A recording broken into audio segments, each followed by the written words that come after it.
I used to think I had this whole second chance thing figured out. I had 7 years of memories in my head, basically a cheat sheet telling me where everything went wrong and which mistakes to avoid.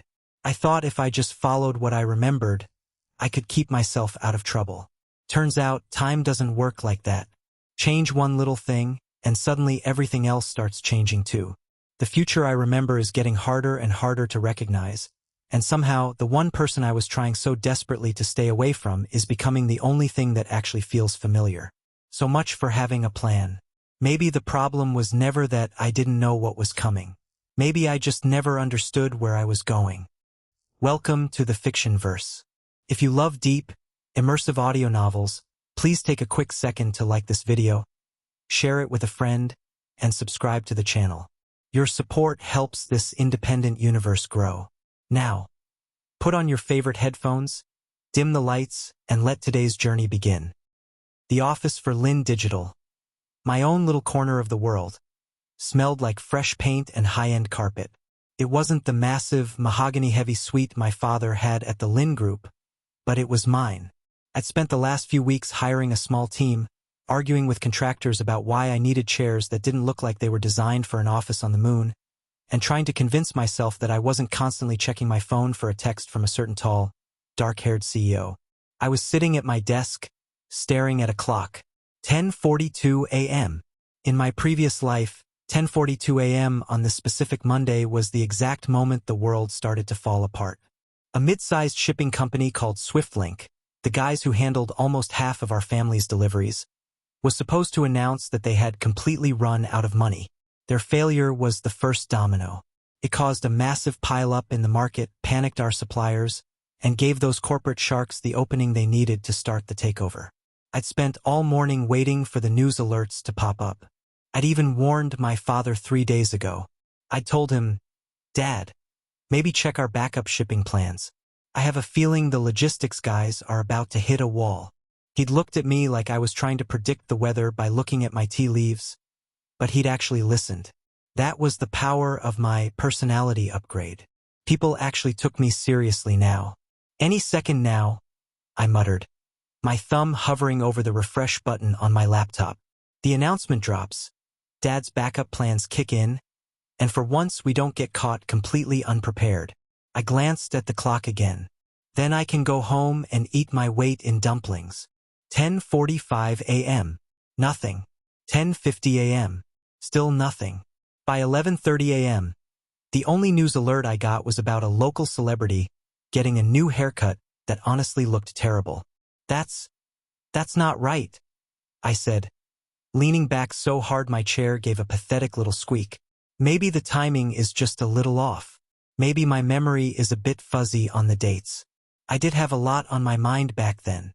Noah strolled into my office without knocking, which was his typical way of saying he didn't care about my professional boundaries. He was holding a bag of takeout and a look of total skepticism. "Hey, Prophet," Noah said, dropping a container of spicy noodles on my desk. "I've been checking the stocks like you asked. Your logistics apocalypse seems to be running late. In fact, SwiftLink just released a statement. They didn't go broke. They just got a massive new deal from some private investment group. Their stock is actually doing better than ever." I felt a cold drop of sweat slide down my neck. This wasn't just a minor detail. This was a huge change. A deal? They weren't supposed to get a deal. Every bank in the city was supposed to turn them down. They were supposed to be done for today, Noah. Noah pulled up a chair and started opening his chopsticks. "Well, apparently someone didn't get your memo. The deal came from a group called North Star Capital. Never heard of them, but they've got deep pockets. Dad is actually relieved. He said your vibe was wrong for once." I didn't answer. Couldn't. If SwiftLink didn't fail, then the supply chain wouldn't break. If the supply chain didn't break, our vendors wouldn't panic. My map of the future wasn't just slightly off. The entire ground had moved. "You look like you just lost your favorite sweater," Noah noted, shoving a mouthful of noodles into his face. "Why are you so upset that a company didn't fail? Most people call that a win." "I'm not upset," I whispered, my heart starting to thud in a rhythm I didn't like. "I'm confused." If I can't see the big stuff coming, Noah, then I'm just guessing. And the last time my life stopped making sense, I handled it badly enough to lose almost everything. Ethan, you're overthinking again, Noah said, pointing a chopstick at me. Maybe things changed because you've been changing things. You warned Dad. You started your own company. You're making different decisions. Did you really expect everything else to stay exactly the same? I'm trying to be helpful. I know, and you are. But maybe stop trying to be a psychic and just be a boss. You just signed your first real client yesterday, didn't you? That boutique shop on the south side. I looked at the signed contract on my desk. Potential recurring client number 1. Normally, I would have been doing a victory dance. I would have sent a snarky text to Adrian or bragged to my father. But today, the ink on that page looked like evidence of a mystery I couldn't solve. I was making things happen that had never happened before. I was creating a new future, and it was a lot scarier than the one I remembered.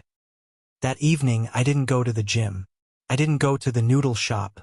I went straight home, locked the door, and spread every notebook I had across my dining room table. The apartment was quiet, the only sound being the hum of the fridge and the scratching of my pen. I felt like one of those guys in the movies who has a wall covered in string and photos, trying to catch a criminal. Only the criminal was the future itself. I made 2 columns. Original timeline and current timeline. Original. I argued with Dad after a staff mistake, I muttered, writing it down. Current. No argument. I actually apologized to Leo. Result.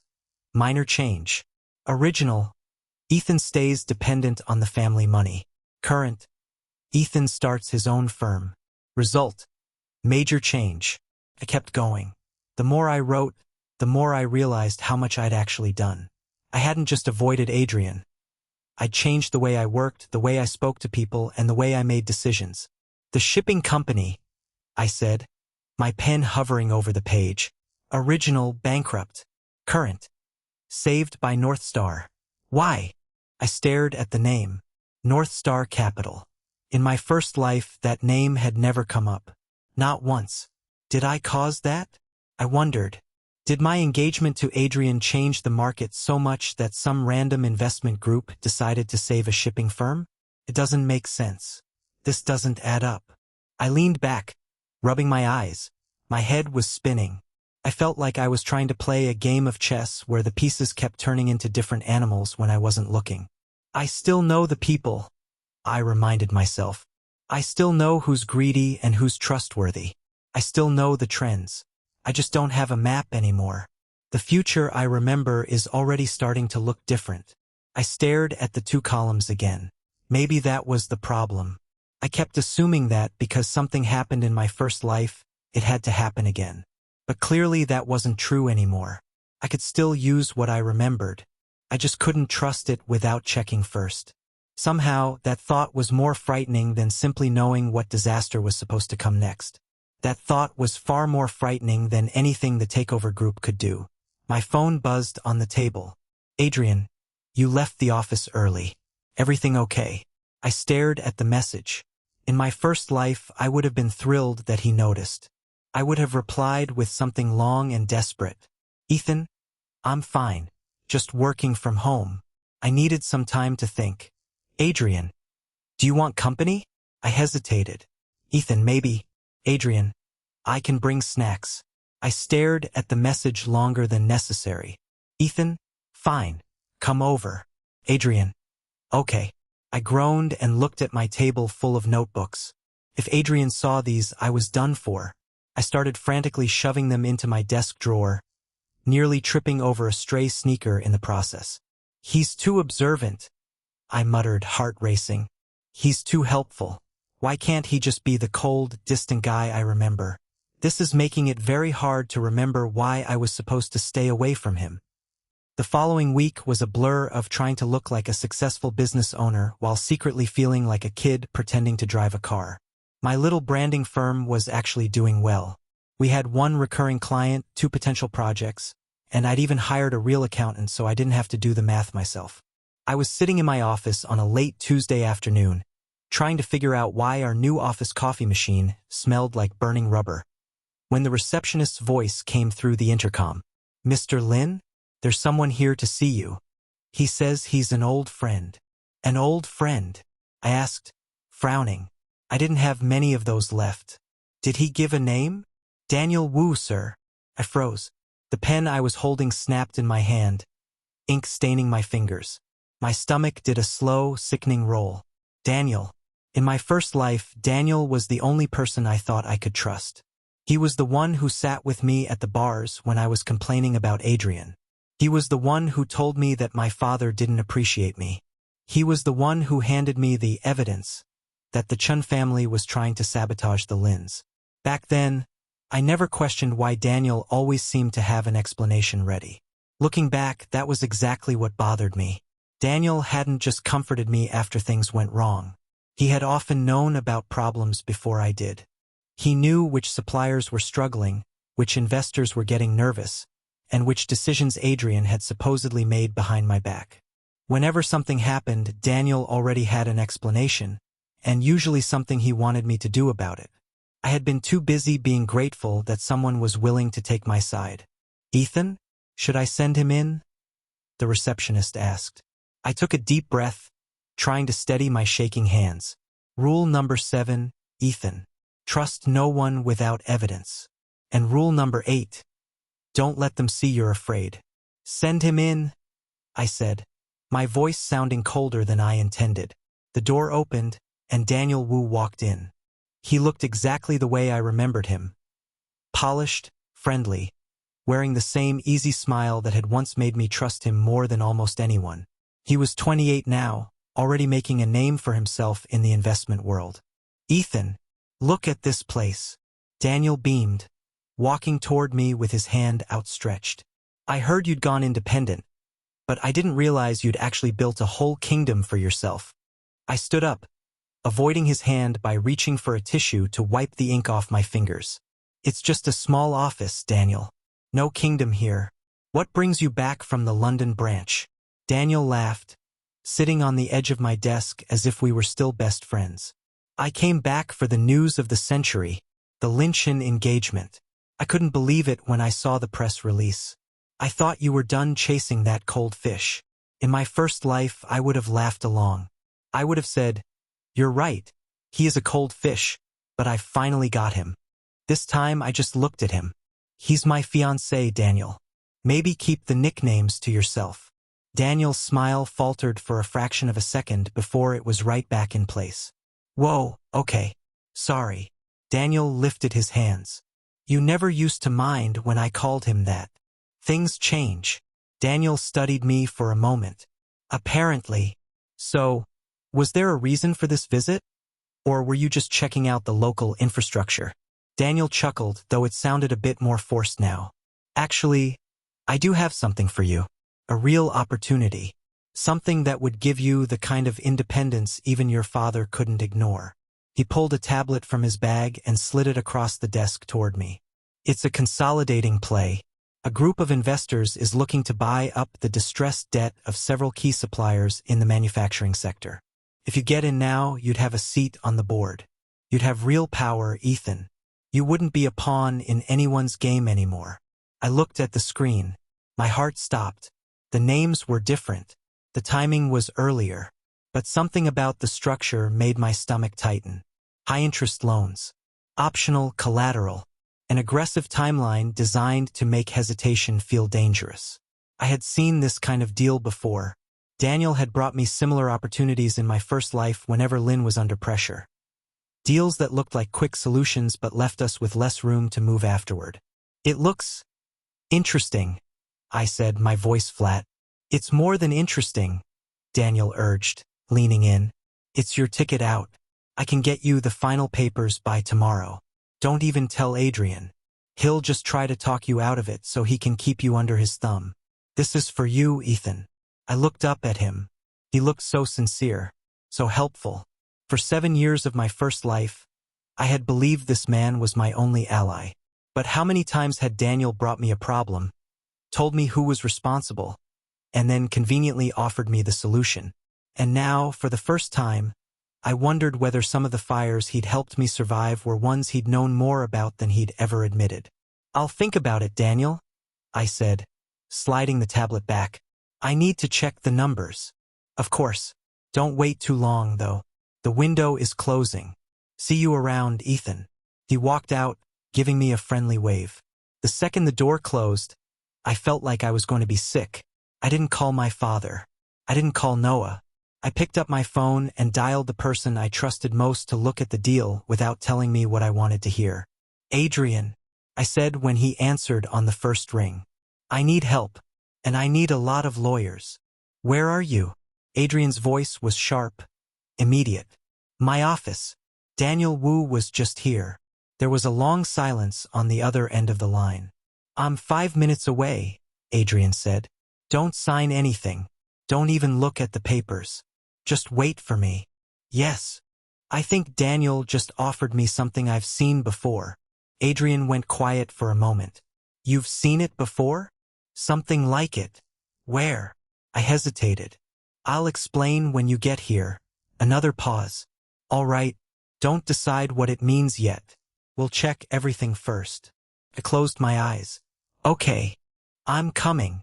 I put the phone down, my chest feeling heavy and light all at once. I was still in the middle of a minefield, and the future was still a mystery.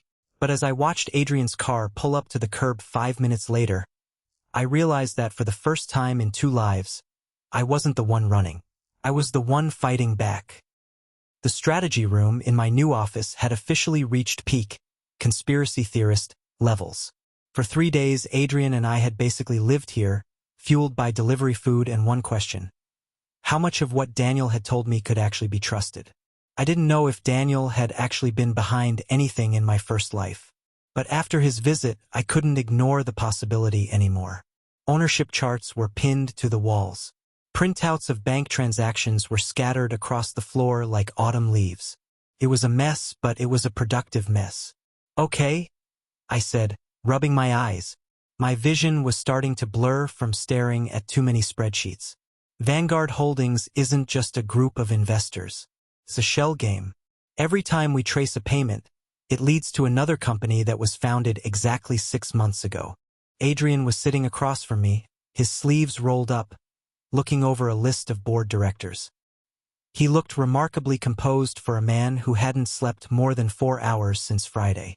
"They're using common financing," he said, his voice a low, steady rumble. "Look at the address for the legal counsel on this acquisition. It's the same firm that Daniel's family uses for their private trust." "He's not even trying to hide it that well," I muttered, leaning back in my squeaky chair. "He thinks I'm still the old Ethan, the one who wouldn't bother checking the fine print." The worst part was how familiar some of it felt. Different companies, different dates, but the same kind of pressure Daniel used to bring me in my first life. Move quickly, don't ask too many questions, don't let Adrian interfere. Back then, I thought Daniel was helping me survive other people's schemes. Now I was starting to wonder how many of those schemes had actually started with him. "He's relying on you to react, not to research," Adrian noted. He looked at me, his gaze lingering a bit longer than necessary. "You've become very good at the latter." I felt my face heat up. I quickly looked down at my desk, shuffling some papers to look busy. In the process, I knocked over a folder. A single loose sheet of paper slid out and drifted across the floor, coming to rest right at Adrian's feet. My heart stopped. It wasn't a business document. It was a page from my private notebook, the one where I'd mapped out the original outcome. Adrian reached down and picked it up before I could move. "Wait, Adrian, give me that," I said, my voice sounding way too panicked. He didn't hand it back. He was already reading. His eyes moved rapidly across the page. I watched his expression change from curiosity to confusion, and then to a deep, unsettling stillness. "Original outcome," Adrian read aloud, his voice barely a whisper. "Lin shareholder pressure becomes public 6 weeks later. Daniel introduced the investment before the negotiations collapsed." He looked up at me, the paper trembling slightly in his hand. "Ethan, what is this? Some of these dates haven't even happened yet." It's a project, I stammered, scrambling to my feet. A creative writing exercise. What-if scenarios for the market. Adrian pointed to a line at the bottom of the page. If the logistics crisis does not happen this time, confirm divergence. The crisis happened 2 weeks ago, Ethan. You wrote this a month ago. He stepped toward me, the strategy room suddenly feeling much smaller than it had 5 minutes ago. How did you know? And why did you write? I remembered this wrong, next to my name. I looked at Adrian, then at the page in his hand. There was no believable excuse left. Trust me slowly, he'd said. I had been doing that, but if I wanted him to trust me too, I couldn't keep hiding this. I wasn't supposed to be here, I said. Adrian frowned. What do you mean? I mean here, in this year, at this age. I took a breath. I was 30 when I died. Adrian went completely still. I forced myself to continue. 7 years from now, I walked out of a meeting. I was exhausted, angry, barely paying attention. I stepped into the street and got hit by a truck. My throat tightened. Then I woke up here, on the morning of my 23rd birthday. For several seconds, Adrian said nothing. I couldn't tell what he was thinking, and somehow that was worse. You died? He finally asked. Yes. Saying it that plainly hurt more than I expected. When I woke up here, I remembered everything, and I thought you were responsible for most of what went wrong. I looked away. I thought you hated me. I thought you were the reason my life fell apart. Adrian's face had gone pale. He slowly sat down, still staring at me. Then his expression changed. The dreams. I looked at him. Adrian rubbed a hand over his face. I've been having the same ones for weeks. A hospital. A phone call. You being gone. He swallowed. I never understood what they were. My chest tightened. What are you saying? Adrian looked at me again. I don't know. His voice was quieter now. But if what you're telling me is true, maybe they weren't just dreams. I stared at him. What exactly did you see? Adrian was quiet for a moment. A hospital. Someone calling me about you. I remember being too late. His brow tightened. And other things. Arguments. You walking away from me. Sometimes I couldn't tell if they were memories or just the same nightmare changing every time. My chest tightened. Those weren't things I had ever told him. Adrian, I thought I was losing my mind, he said. None of it made sense. It happened, I said quietly. Maybe not exactly the way you saw it, but those things happened. Adrian looked down at the floor. Then I really was too late. I knew what he meant. We both were. He looked at me again, and there was something in his expression I hadn't expected. Grief. I think I loved you, he said. For a second, I thought I'd heard him wrong. What? Adrian didn't look away. I don't remember everything, but when I think about those dreams, about you, about losing you, he paused. That part doesn't feel like a dream. I just stared at him. You loved me. Even saying it felt strange. Adrian. I spent years thinking you could barely stand me. His expression tightened. You hardly talked to me. You kept things from me. Half the time, the only way I could get a reaction out of you was by starting a fight. I know what it looked like. I shook my head. Then how was I supposed to know? You weren't. That stopped me. Adrian looked down for a moment. I don't know what I was thinking back then. I only remember pieces. He looked at me again. But if I loved you and still made you believe I hated you, then I clearly did something wrong. Enough for what? You never told me anything. I know. And I should have. I stared at him, trying to fit those words into 7 years of memories that suddenly looked different.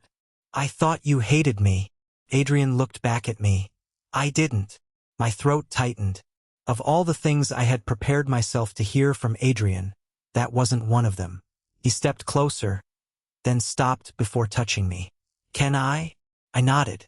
Adrian pulled me into his arms. I held on to him and closed my eyes. For a while, neither of us said anything.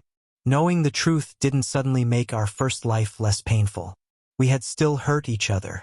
I had still made terrible choices, and Adrian had spent years keeping his distance instead of telling me how he felt. But for the first time, I understood that neither of us had been living the story I thought we were. Adrian hadn't hated me, and I hadn't been the only one who lost something. Adrian was quiet for a moment before he said, "There's something else." I pulled back enough to look at him. "What?" "What I felt back then isn't the only reason I love you." His eyes stayed on mine. "I fell for you here too, before I understood any of those dreams." I stared at him, caught completely off guard. Adrian gave me a small, almost helpless smile. "Apparently I managed to fall for you twice." Eventually, Adrian spoke quietly beside my ear. "I'm sorry." "Me too." That was all we could really say. Daniel's investigation was still spread across the room around us. The debt, the shell companies, the questions we'd spent 3 days trying to answer, they hadn't disappeared. We'd deal with them, just not for the next few minutes. For now, Adrian finally knew why I'd spent so long running from him. And I finally knew that the past I'd been running from wasn't quite what I'd believed it was. I woke up the next morning feeling like I'd been hit by a truck, which was an ironic thought, considering my history. My eyes were swollen, my throat was dry, and my brain felt like it had been through a centrifuge. But as I looked at the sunlight streaming through the window of my bedroom, I realized that the heavy, permanent knot in my chest was gone. The secret was out. Adrian knew, and the world hadn't ended. My phone buzzed. "Adrian, good morning. I've sent over my senior legal team to your office. They'll be there at 9 to start the formal audit of Daniel's proposal." "Ethan." "No, how are you?" "No, did you sleep okay?" "Straight to the lawyers?" "You really are a CEO." "Adrian, I'm giving you the space you asked for, and the snacks are in the lobby." I smiled despite myself. "Space and snacks," I muttered. He really is learning. I spent the morning at the office working with Adrian's team. It was a weird experience, seeing the big guns of the Chen Group treating my little branding firm with the utmost respect. They didn't patronize me. They didn't look down on my infrastructure jokes. They just did the work. By noon, we had the first concrete evidence. Daniel hadn't just offered me a bad deal. He'd used a forged signature from one of our suppliers to make the debt look more attractive. It was a criminal move. "We have him," I said to the lead lawyer. "This is enough to freeze his assets, isn't it?" "It's enough to bring the matter to the authorities and start the process of going after him," the lawyer replied. I felt a surge of triumph, but it was quickly replaced by a sense of exhaustion. Daniel was finally being handled. The family was safe. But what about the rest of it? What about the man who was currently sending me status updates every hour? That evening, I invited Adrian to the noodle shop. Felt right. It was the place where I'd first realized I could actually like him. We sat at the same sticky table in the corner. Mrs. Gao gave us a knowing look as she set down our bowls. "You look better today, little Lin," she said, patting my hand. "Less like you're carrying the moon on your back." "I'm trying, Mrs. Gao," I said. Once she was gone, I looked at Adrian. He was watching me quietly. After everything we talked about last night, he'd given me space instead of asking what any of it meant for us. "I looked at the notebook again today," I said, picking up my chopsticks. Adrian paused. "And I made a change. Rule number 3. It used to be, do not fall in love." Adrian's jaw tightened. "And now it's choose carefully." I looked him in the eye, my heart hammering, but I didn't look away. I've spent a lot of time thinking about the Adrian from my first life. The one who was cold and secretive. The one I blamed for everything. "You had reasons too," Adrian said quietly. "Maybe. But then I looked at the man who's been following me to bookstores and carrying granola bars in his pockets. The man who wrote a contract specifically so I wouldn't feel trapped. The man who has been dreaming about losing me for weeks." I reached across the table and placed my hand over his. This time I was the one initiating. "I don't owe the old me his happy ending," I said. "I don't have to love you because you loved me then. But sitting here now, knowing everything I know, I realize that I want this Adrian. I want the man who listens when I say no. I want the man who asks before he helps. Adrian's fingers closed around mine, his grip firm and warm. Is that a yes to the engagement, Ethan? A real one? It's a yes to dating, I said, a smirk tugging at my lips. We're doing this in the wrong order, you know. We're already engaged, but we haven't even had a real first date.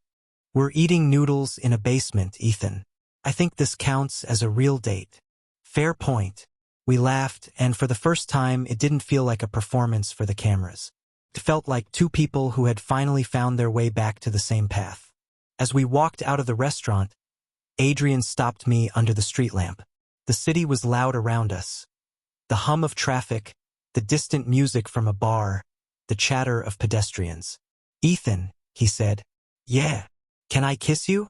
Properly this time? No accidents. No partitions. I looked at him. At the man who was no longer my enemy, no longer my obsession, but my partner. Yes, I whispered.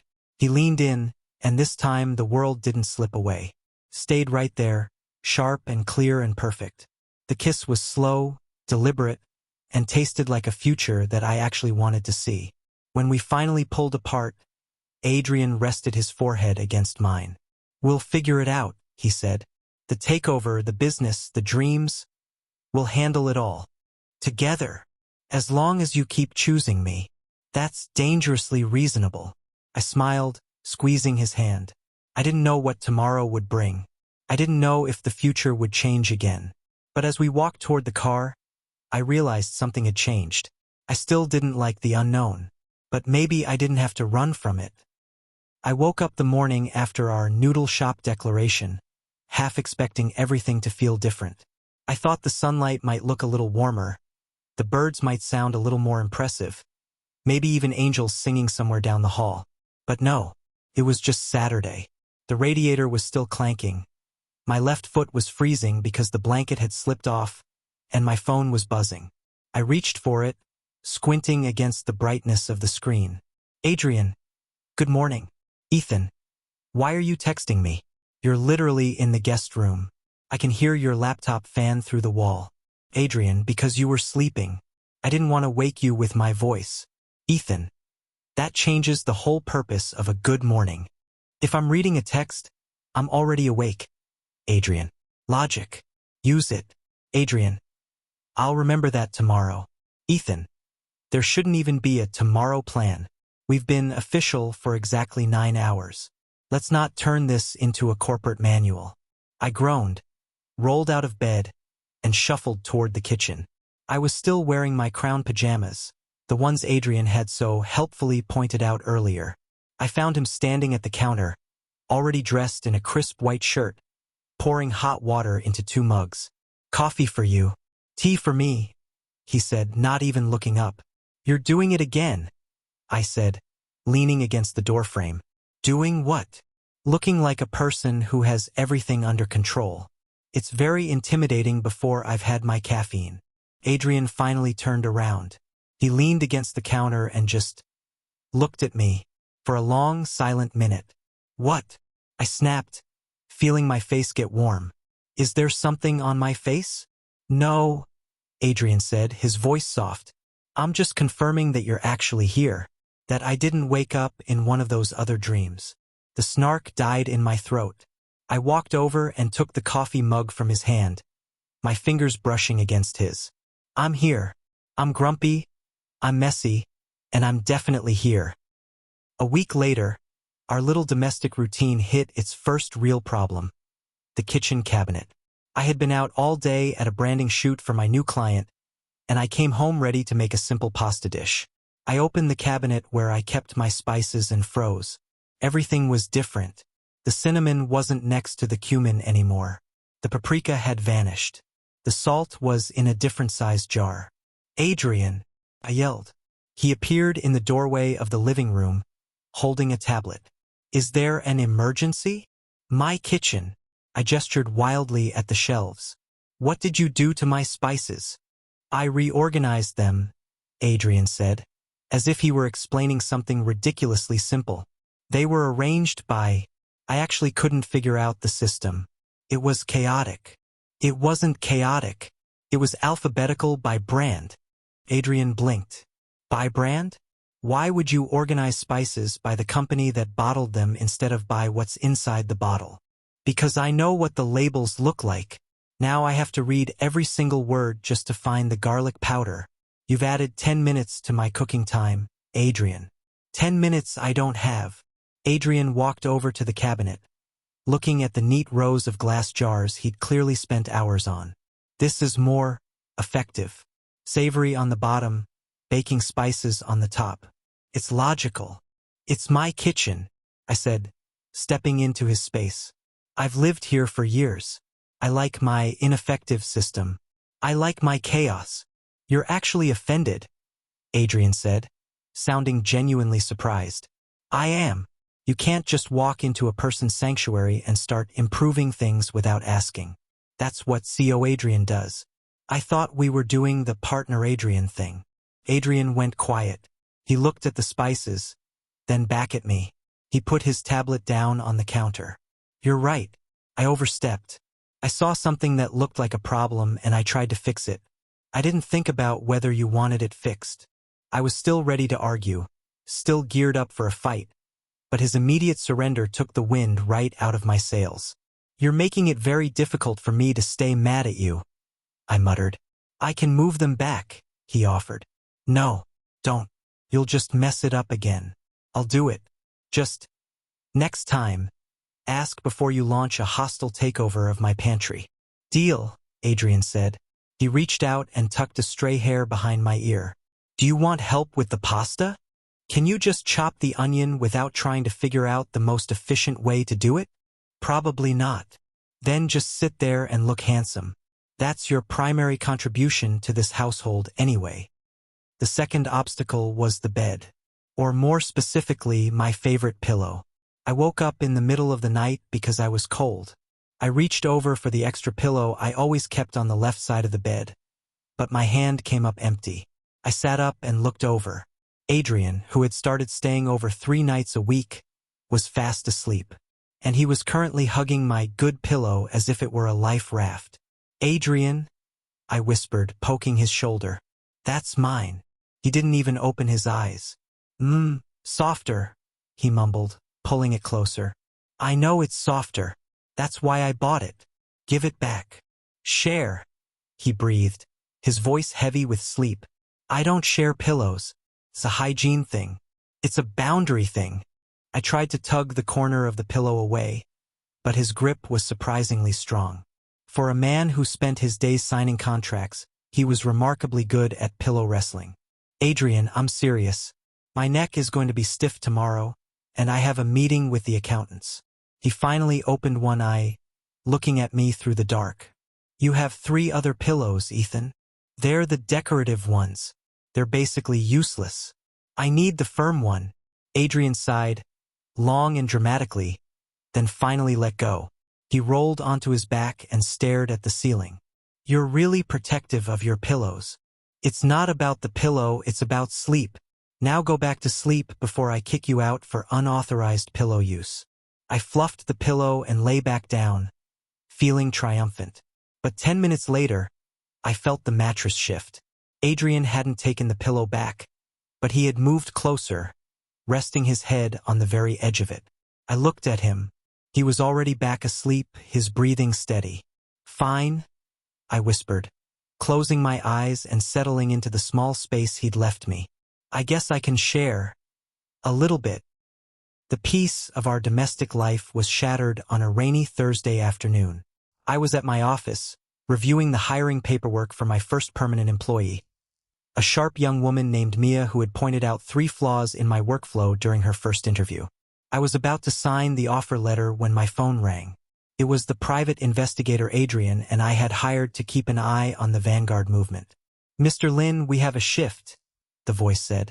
One of the key entities linked to Daniel Wu just changed ownership. It happened an hour ago. Changed ownership to who? I asked, my heart skipping a beat. That's the problem. It was transferred to a holding company that doesn't exist on any of our charts. It's called Sovereign Trust. And here's the kicker. It's registered to the same address as your family's primary supplier. I felt a cold chill wash over me. He's inside the supply chain. He's not just buying shares anymore. He's trying to cut off our oxygen. I called Adrian immediately. He answered before the first ring finished. I know, he said. I'm already looking at the filing. Daniel is moving fast. He's trying to consolidate the supplier debt before our alliance can fully integrate. He's using the same pattern, Adrian, I said, my voice shaking. He's creating a crisis so I'll panic. He wants me to do something public, something stupid, so he can point at me and say, look, he's still the same reckless kid. But you're not, Adrian said firmly. Do you want to come here? We can go through it together before either of us does anything. By the time I reached Adrian's apartment, the emergency had escalated. A messenger had delivered a packet to my father's office. A packet that contained a confidential agreement between the Chen Group and a new set of suppliers. The document suggested that Adrian was planning to terminate the Lin family contracts as soon as the takeover was complete. It was the ultimate betrayal, or it looked like it. My father had called me, screaming. I knew it, Ethan. I knew you couldn't trust them. He's using you to get the keys to the kingdom. I sat at Adrian's dining room table, staring at the copy of the document my father had scanned over. It looked perfect. The letterhead, the legal language, even Adrian's signature at the bottom. In my first life, I said, looking at Adrian, who was standing by the window, I would have believed this. I would have called a press conference. I would have ended the engagement on live television. And that's exactly what he's counting on, Adrian said. He walked over and took the paper from my hand. He didn't look angry, he looked focused. But look at the document history from the original file your father received. The creation timestamp is 2 days ago. So, 2 days ago, I was with you at the noodle shop until midnight. This document claims I signed it at my office at 10 p.m. That gives us a problem. I let out a long, shaky breath. He's making things up now. He knows I won't listen to his rumors, so he's trying to give me facts instead. It's a desperate move, Adrian said, which means we're winning. He's running out of time. We didn't wait for Daniel to make the next move. We made it for him. We arranged a meeting at a neutral professional office, a high-end law firm in the center of the city. We didn't tell Daniel we knew about the forgery. We told him I was considering his original deal and wanted to discuss the final terms. Daniel walked into the conference room with that same winning smile. He looked at me, then at Adrian, who was sitting silently beside me. I didn't realize this was a group project, Daniel said, his eyes flickering with a hint of unease. Partnership, Daniel, I said, leaning forward. We discussed this. Everything goes through both of us now. Of course, Daniel said, sitting down. So, have you looked at the debt consolidation? It's a once-in-a-lifetime chance, Ethan. I have looked at it, I said. I pulled the forged document from my bag and slid it across the table. I also looked at this. My father was very concerned when he received it. Daniel's smile didn't vanish, but it turned brittle. He glanced at the paper. I don't know what that is. It's a forgery, Daniel, Adrian said, his voice like a gavel. We've already traced the file back to a server connected to your family's trust, and our legal team has submitted the evidence to the authorities. The room went silent. I looked at him. Why, Daniel? You could have made money without dragging me into any of this. So why did you? The mask finally truly slipped. Daniel's face didn't turn red with anger. It turned a pale, sickly gray. You really think you can win this? Daniel hissed, leaning across the table. All the friendship was gone, replaced by a raw, jagged resentment. You're a spoiled brat, Ethan. You were handed everything. The money, the name, the attention. And you wasted it. You complained about your father, you whined about Adrian. You didn't deserve any of it. Maybe I didn't, I said, surprised by how steady my voice was. Maybe I was spoiled. Maybe I wasted a lot of what I had. But none of that gave you the right to use me. Daniel's expression hardened. Use you? I was there when everyone else treated you like a problem. I listened to you for years. And every time I was angry, you gave me another reason to stay angry. Daniel laughed bitterly. You didn't need much help. That stung because he wasn't entirely wrong. No, I said. I didn't. I made my own mistakes. But you knew exactly how to use them. Daniel looked at me for a long moment. You had everything, Ethan. Money. A family name. Connections people spend their whole lives trying to get. And all you ever did was complain about what you didn't have. So that's what this was about? Don't flatter yourself. You were useful. His mouth twisted. The fact that I enjoyed watching you waste everything you were given was just a bonus. Adrian's expression went cold. And now you're done. Daniel glanced at him. You think a few ownership charts and bank records are enough to bury me? That's not our decision, Adrian said. The lawyers and regulators can decide what the evidence proves. For the first time, Daniel didn't have an answer ready. He stood, his chair scraping against the floor. Then he looked at me one last time. You'll never be enough for him, Ethan. He'll realize what you are eventually. The words still hit somewhere old and familiar, but they didn't have the same hold on me anymore. I reached for Adrian's hand. I already know who I am, I said, and I'm done letting you tell me otherwise. Daniel's expression hardened, but I didn't give him anything else. A moment later, security entered and escorted him from the building. I watched him leave. I expected to feel satisfied, maybe even happy. Instead, I just felt tired. For years, I'd imagined what it would feel like to finally understand how everything had gone so wrong. Apparently, knowing the answer didn't make the past hurt any less. An hour later, the building was quiet.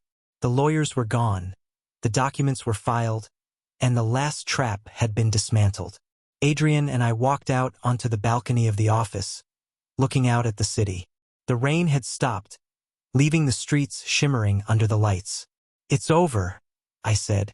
The immediate threat is, Adrian agreed. There'll still be investigations, and the lawyers aren't going anywhere for a while. But we've stopped what he was trying to do. I leaned my head against his shoulder. I thought this would feel better, I admitted. Seeing him finally lose. Adrian looked at me. It doesn't. Mostly I just want to go home. We can do that. I leaned more heavily against him. And I want my pillow back. Adrian laughed and wrapped his arm around my waist, pulling me close. You really have matured, Ethan. Accountability without vengeance. It's a good look for you. Don't get used to it, I teased.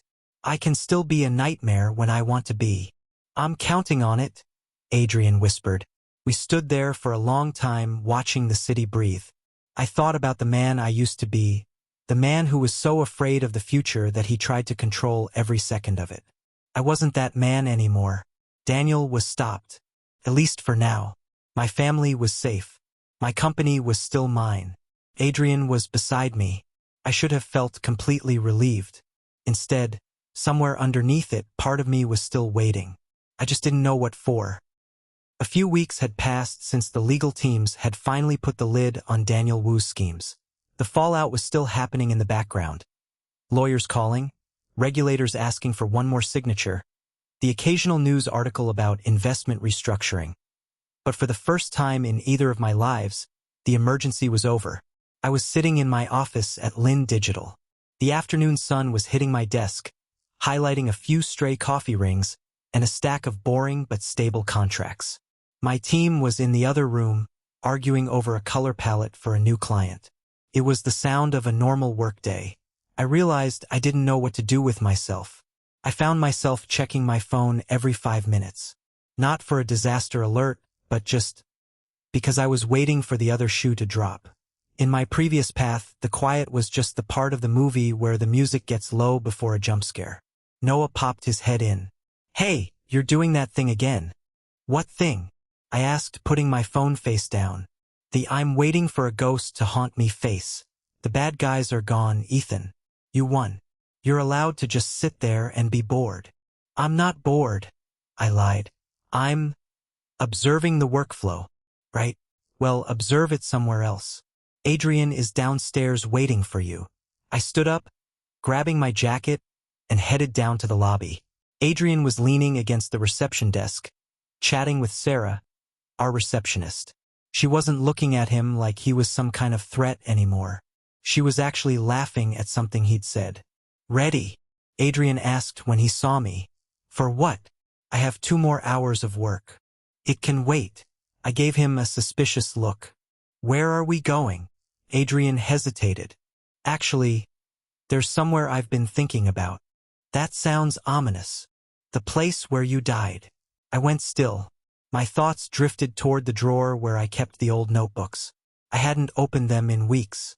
There wasn't much point anymore. The future I'd written down had changed too much to be useful. For months, I'd treated that life like a map of everything I needed to avoid. Now there was only one part of it I was still avoiding.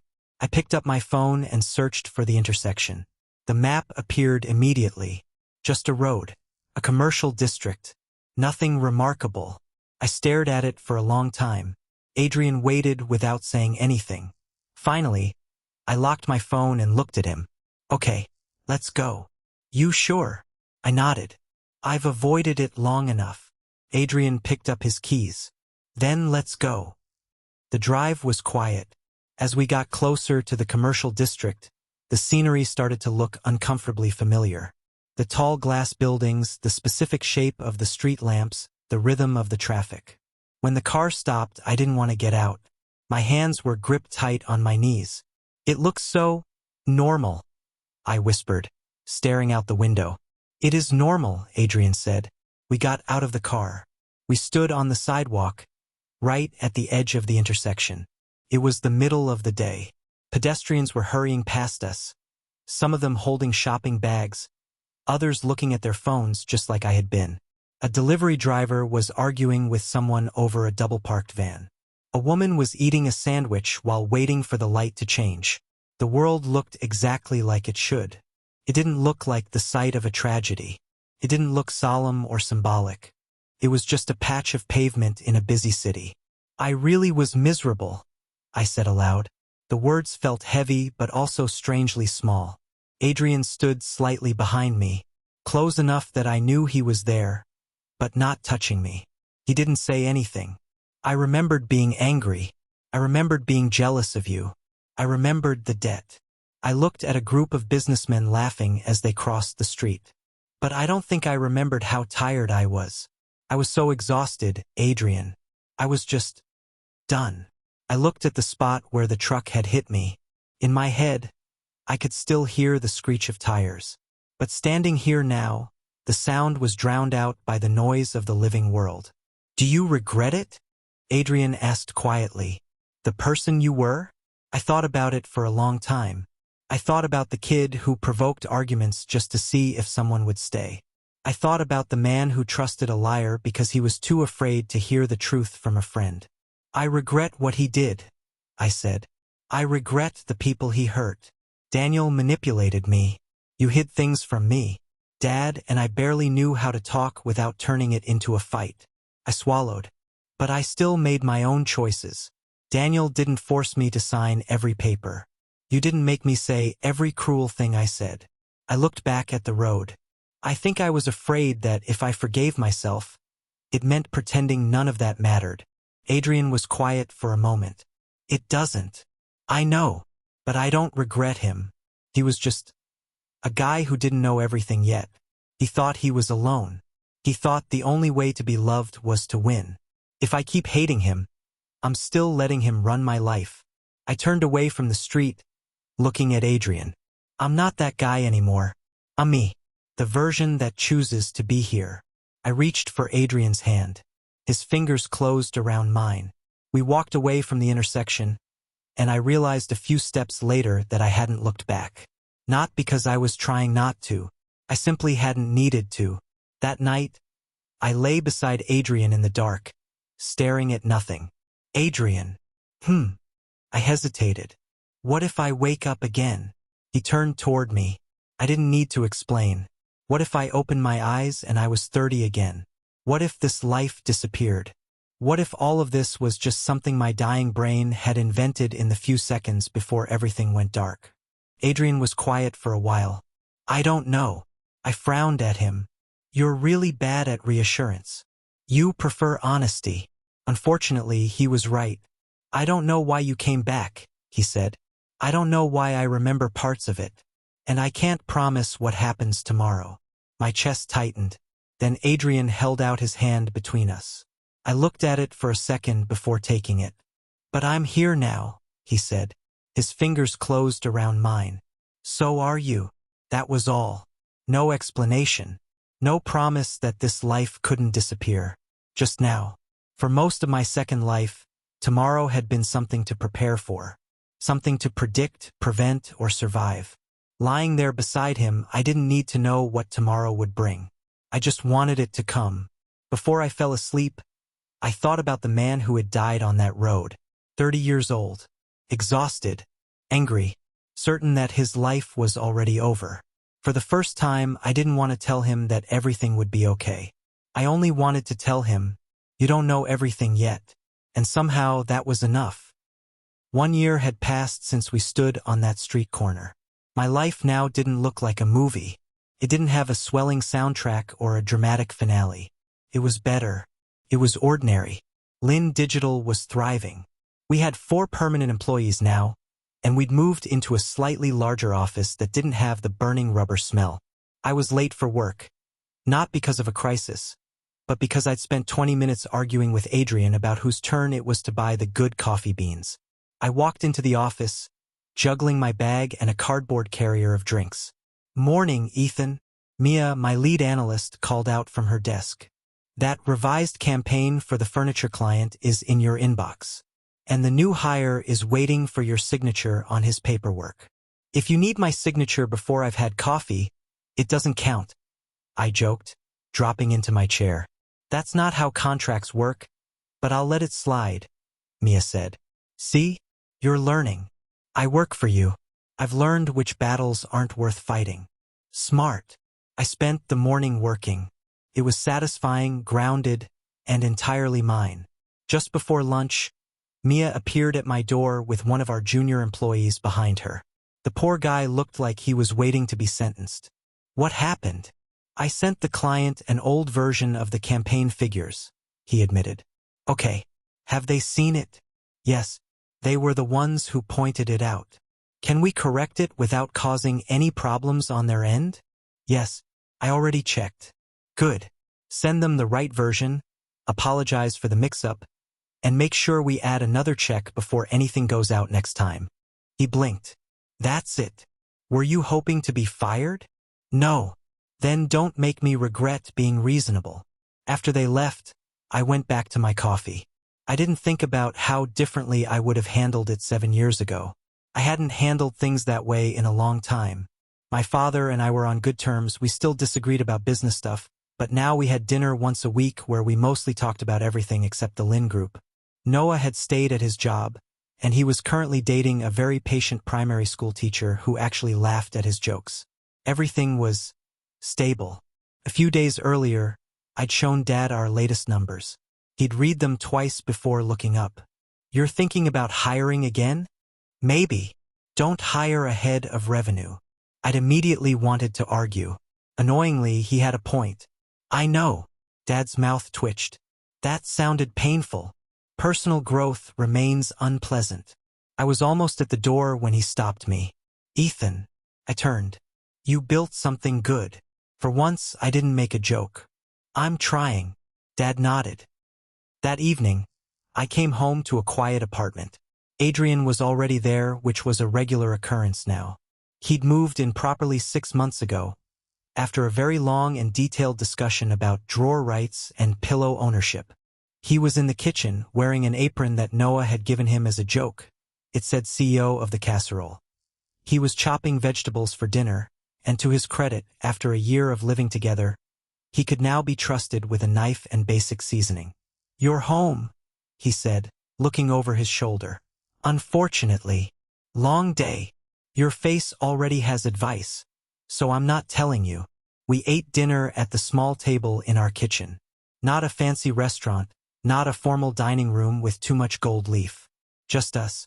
We talked about a difficult contract I was dealing with, and he actually listened without trying to solve it for me. You're thinking pretty loudly, I said, catching the look on his face. I'm not saying anything, Adrian replied. Your face is saying plenty. I can practically see the clause for comments in your eyebrows. Adrian laughed and put his fork down. Okay, fine. I was thinking about the contract. But not that one. He reached into his pocket and pulled out a small velvet box. My heart did a slow, heavy roll in my chest. Ethan, he said, his voice becoming that deep, resonant hum I loved. The first time we did this, it was an arrangement. It was a deal made by families and markets and fear. You said yes because you were trying to survive. He opened the box. Inside was a ring, simple, elegant, and entirely different from the massive performance diamond I'd worn for the press. I don't want you thinking about this like it's some kind of strategy anymore, Adrian said. I want you to be my husband because you want to be. No companies, no alliances, just us. Will you marry me? I looked at the ring, then at the man standing in my kitchen. The man who had been my enemy, my obsession, my protector, and finally, my partner. Here? I asked, a tear pricking at the corner of my eye.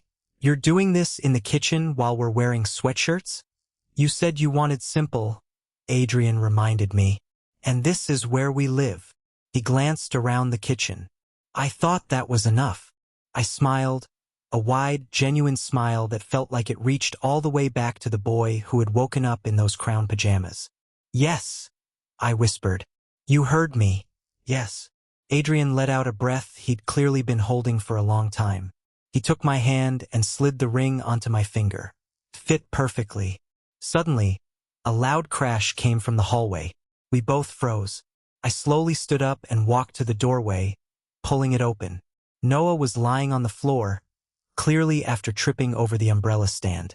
Ryan, Adrian's younger cousin and best friend, stood behind him looking embarrassed. We were supposed to wait outside, Ryan said. Noah pointed at him. He knocked over the umbrella stand. You were the one hiding behind it, Ryan shot back. I stared at both of them. Why were you hiding in my hallway in the first place? Noah got to his feet. We wanted to know what you'd say. Ryan sighed. And there may have been a bet. I slowly turned toward Adrian. A bet? Adrian closed his eyes. Ryan quickly said, It wasn't really a bet. We just wanted to know if you said yes. I stared at him. So you decided to hide in our hallway? Noah got to his feet. It sounded less ridiculous before we actually did it. I doubt that. I turned to Adrian. And you knew about this? Adrian sighed. I knew they wanted to wait nearby. I didn't know they were going to hide outside the door. Good. Because I was starting to question all three of you. Can we focus on the fact that you said yes? Noah asked. I looked at him. You can. From outside my apartment. Noah's expression fell. That's fair. Much later, after Noah and Ryan had finally been removed from our apartment, I remembered something. I went to the drawer and pulled out the notebook I'd started on the morning I woke up 23 again. Adrian looked over my shoulder. Things I must never do again. I pointed to the first rule. 1. Chase Adrian Chen. Successful. Adrian looked at me. You chased me. He couldn't argue with that. 2. Fight Adrian Chen. Mixed results. I admitted. We still argue. Yes, but nobody loses a company afterward. That's progress. Then we reached. 3. Get engaged to Adrian Chen. I looked down at the new ring. Catastrophic failure. Twice, Adrian said. I closed my eyes. That's humiliating. Near the bottom was the rule I'd crossed out months ago. 9. Do not fall in love. Underneath it, in my own handwriting, choose carefully. We looked at each other. I smiled. I did. I closed the notebook and set it back in the drawer. For a moment, I looked at the ring on my finger. I used to think my life had already been decided, that once things started going wrong, all I could do was try to stay one step ahead of whatever came next. I know better now. Knowing the future didn't save me. If anything, I spent too much time trying to control it. What changed my life were the choices I made along the way, and the ones I finally learned not to make. Every time I chose to listen instead of shouting, the world changed. Every time Adrian chose to speak instead of staying silent, the timeline shifted. We didn't defeat fate. We just stopped letting fear make our decisions for us. My first life is still a part of me. I don't want to erase it anymore. I understood the man who walked into that street now. I didn't excuse everything he'd done, and I didn't think he needed to suffer for me to become this person. He was simply part of me. By the time we finally went to bed, I was exhausted. Adrian reached for my pillow. I slapped his hand away. You have your own. I like this one.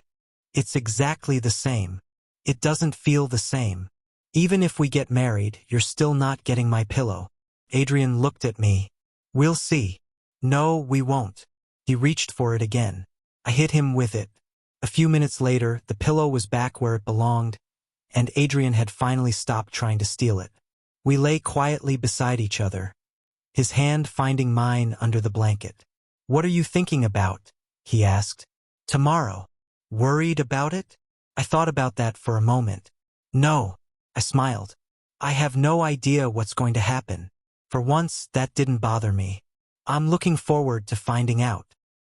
Thank you so much for joining Ethan and Adrian on their journey of love and second chances here on the Fiction Verse. Every single story on this channel is originally written and produced by me, with AI assistants used to help polish and refine my scripts. Your support truly means the world. If you want to discover what new stories drop next in the verse, don't forget to smash that like button, share this story, and subscribe with notifications turned on. Until next time, stay cozy and take care.